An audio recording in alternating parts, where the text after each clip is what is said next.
When we ask why no one has contacted us, we often imagine telescopes, signals, and distant stars. But the question usually begins somewhere quieter. It starts in the human mind, in the discomfort we feel when a call is never returned.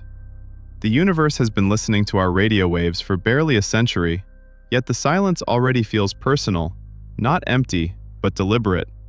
We project intention onto that quiet because humans are wired to read absence as meaning. When no answer comes, we do not simply assume nothing is there. We wonder what we did wrong, or what we are not ready to face. In that pause between calling out and hearing nothing back, a deeper fear forms. Not just that we are alone, but that we might be visible, evaluated, and intentionally left unanswered.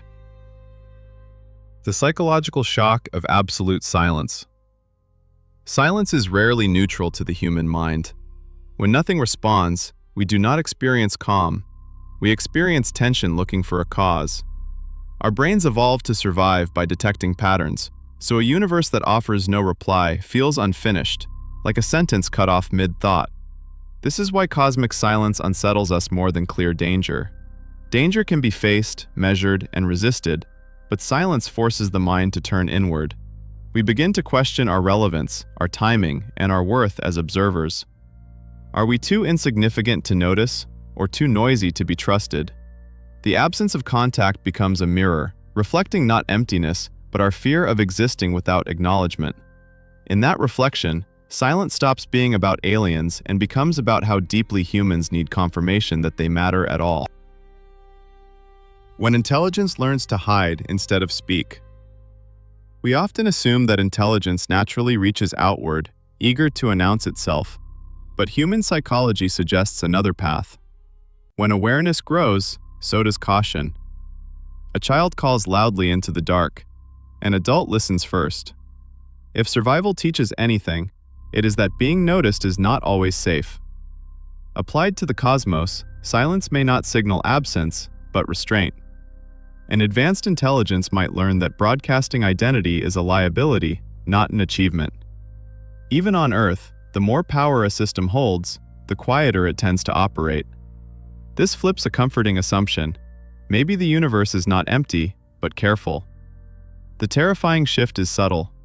The silence is no longer about us being ignored, but about others having learned something we have not yet experienced. Something about visibility, exposure, and the cost of being known.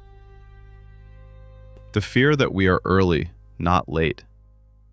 There is a quieter possibility that unsettles us more than extinction or invasion, that we arrived too soon. Human psychology struggles with this idea because it removes both blame and drama. If intelligent life emerges rarely and unevenly, then silence may simply mean no one else is awake yet. But being early carries its own weight.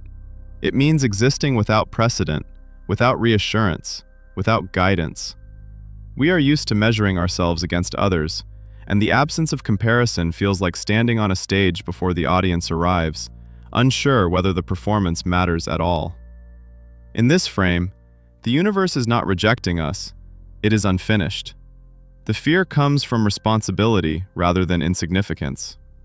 If we are early, then our actions echo forward without correction. Silence becomes not a judgment, but an open future we are unprepared to hold.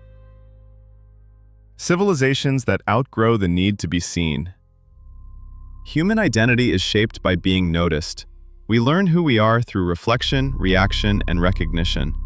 But maturity, both personal and collective, often moves in the opposite direction. The more stable an identity becomes, the less it needs external confirmation. If this pattern extends beyond humanity, then advanced civilizations may not disappear. They simply turn inward. Not out of arrogance, but efficiency. Expression gives way to equilibrium. Visibility becomes noise.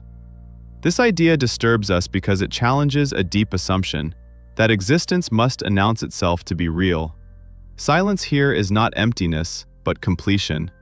Like a mind that no longer narrates every thought, a civilization may continue without leaving echoes.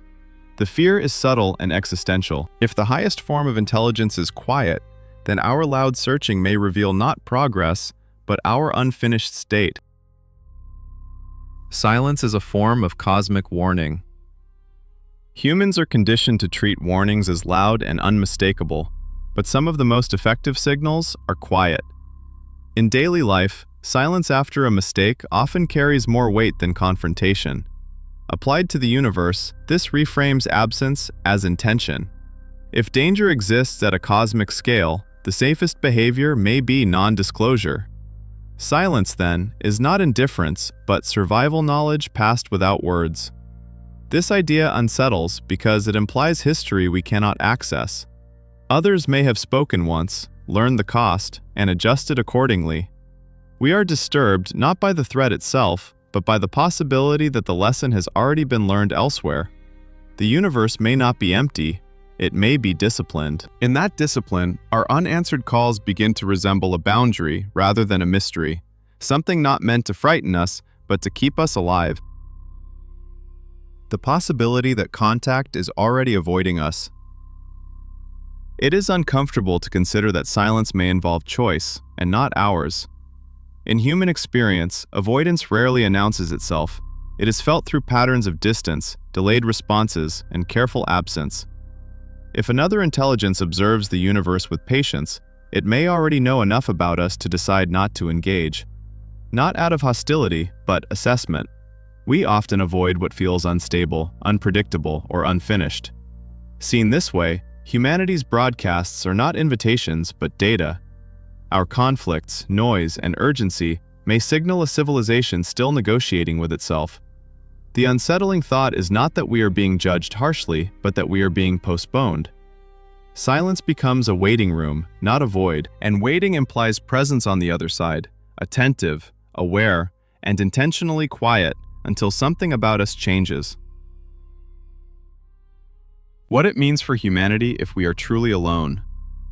The most unsettling answer is also the simplest, that no one is coming because no one else is there. Human psychology resists this not because it is frightening, but because it is heavy. Aloneness at a cosmic scale removes the comfort of comparison and the excuse of insignificance. If we are alone, then meaning does not arrive from elsewhere. It emerges from what we choose to protect, preserve, and become. Silence in this context is not rejection, avoidance, or warning. It is responsibility. Like being the first consciousness in a dark room, every movement matters more because nothing else will correct it. This idea terrifies not because it diminishes us, but because it enlarges us beyond familiarity.